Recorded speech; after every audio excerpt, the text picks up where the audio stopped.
Hey guys, I want to preface this by apologizing for my inability to write properly. My storytelling skills are quite subpar, and even that's being too nice. Also, there will be some elements or parts to this that you're not going to believe, that may seem crazy, or make you think I may be in an unstable mindset. It's fine. If it were coming from anyone other than myself, and if I hadn't experienced it firsthand, I wouldn't believe it either. So, I've lived in this small town since the day I was born. I grew up with 2 brothers, 1 sister, and parents who valued a strong work ethic. We lived on a farm surrounded by acres of land, so it was a big shock when I moved from home to a small house with a tiny backyard and no farm animals to tend to. My house was only about 5 minutes from my family's farm, but it felt like another state. Anyway, my point is that I've lived here for 26 years. I know everyone. I know Mrs. Hardesty that runs the local pharmacy and convenience store. I went to school with her son. I know the owner of the tool shop, the marketplace, all the teachers at our schools. Hell, I even know the recluse that lives a few houses down from the old church. This is my home, and everyone is on a first-name basis here. That is what I love the most about a small town. It's friendly and quiet, and your neighbors are basically your family. This is the kind of place where you can sleep with all your doors unlocked and not blink an eye. The town is surrounded by dense forest that stretches for miles, but I never felt trapped. I can't say the same for my siblings, but I just can't imagine living anywhere else. On Friday, September 28th, something changed. It was a normal morning, like any other day of the week. I woke up chilled from the open window and the cool autumn air that swirled freely through the house. My cat, Moose, greeted me and harassed me until I fed him. Then I turned on the coffee pot. I have a habit of sitting at my small kitchen table and watching the tree line to see if I can see any deer while my coffee brews. Like clockwork, I inhale the scent and keep watch, twirling my empty mug in my hands. This is where the changes start to happen. Normally I'd see a few poke out from the branches and emerge into the small space that is supposed to be my backyard. This morning there were about 20 deer. All of them stood where the dense trees met the trimmed grass, and started directly at my house. A chill went up my spine and a wave of unease washed over my entire body. I swallowed my pounding heartbeat and tried to blink the image away. Was I dreaming? This can't be real. There's no way this is real. Remember, my backyard is tiny, so I could see each of their eyes individually. They never blinked. It didn't even look like they were breathing. I stood and walked over to the sliding glass door, subconsciously grinding my teeth, something I do when I'm nervous. My breath fogged up the glass with every deep exhale. They stood there, staring, not moving, like they were taxidermied. My coffee pot bubbled loudly, which signaled it was done brewing. Reflexively, I jumped and turned to look, but quickly turned back towards the yard. When I looked back, all of the deer began to slowly retreat into the trees. But they didn't turn around and walk. No, that'd just be too normal. They literally backed up, like they were floating, or like something grabbed them and pulled them back. I don't even think I saw their legs move. It doesn't stop there either. That's only the beginning. I ignored the panic I felt building up and tried to shake the thoughts from my head. I had to get to work. I had to snap out of it. I get ready for work with no issues, but I'm ashamed to say I was scared to even look at my cat, thinking he'd have the same dead stare as the deer. I avoided looking at him like my life depended on it.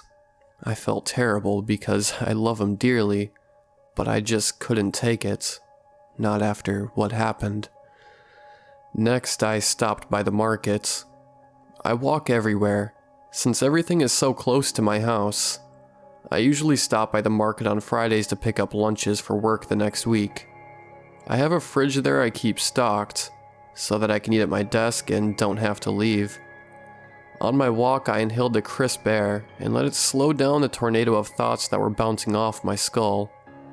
In through my nose, out through my mouth. I focused on the sound of my shoes on the pavement and the scraping as the leaves traveled with the wind. By the time I got to the market, I felt a little better. When I walked in, the familiar ding filled the store. Suddenly, as if they were waiting for me, every single person in the store turned to me and just fucking stared.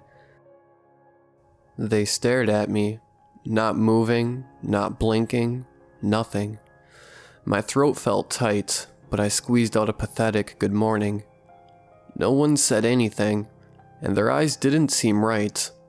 I don't really know how to explain it, but they seemed glossy and hyper-focused. They moved to follow me. Each of their pupils were so big, the iris completely vanished. Their faces remained frozen, stagnant, a frown lazily placed on their lips. Their arms hung limply to their sides, and baskets were strewn on the ground, like they'd been dropped. A puddle of milk sat atop the tile, and it looked like it had been there for hours. The smell made me want to gag, but I covered my face with my sleeve and walked through the small crowd of people. They turned to follow me with their creepy fucking fish eyes. Even Marianne, the cashier, didn't adorn her usual warm smile. She always greeted me with a "Mornin' to ya, how's little moose?" Always. This time she stood like a zombie, right in the middle of scanning a loaf of bread. It's hard to even put into words how scared I was, and how off everything felt. I could feel tears start to gather at the corner of my eyes, and my body begin to tingle all the way to my toes. I felt like screaming, like I was about to go into a full-blown panic attack. My breath got more and more shallow. Before I turned to leave, I noticed Marianne's hand gripping the bread was getting tighter, squeezing into the wrapper. She still stared, as well as everyone else, but continued to squeeze. Her eyes slowly began to get wet and red, but the rest of her didn't move. It looked like she was about to explode. I ran out of that store like a bat out of hell. I leaned against the wall, trying to control my breathing, trying not to collapse. My vision started to go black and the world started to tilt. I felt like I was on the verge of passing out. Finally, movement caught my attention. Someone walking from across the street. I opened my mouth to say something to him, but noticed something was off. Something was extremely off.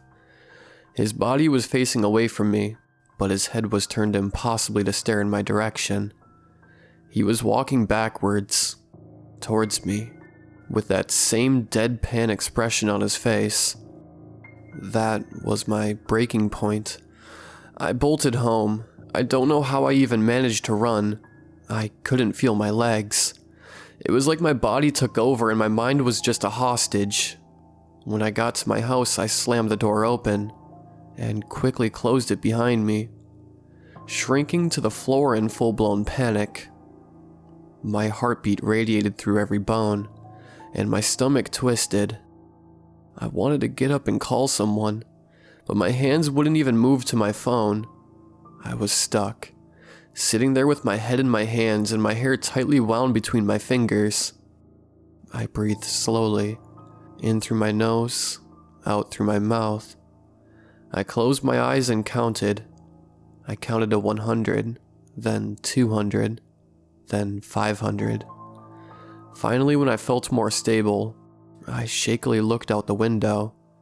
Relief washed over me when no one was out there. I drew all my curtains shut and isolated myself. The good news is, Moose is still acting normal, apart from the fact that he picked up on my panic and is attached to my legs, rubbing on them in an attempt to keep me calm. I've called everyone. The only calls that actually go through are the local ones. Even then, the phone just rings. No one answers. It's been hours. I've given up. It's almost midnight and I don't know what to do. I don't have a Facebook to try and contact anyone, but something tells me no one would respond anyways. I need to somehow get this information out to anyone who takes the time to listen. If you're in North Dakota, please be careful. Stay home if you can. I don't know what's happening. I don't know what to do. But please, stay safe.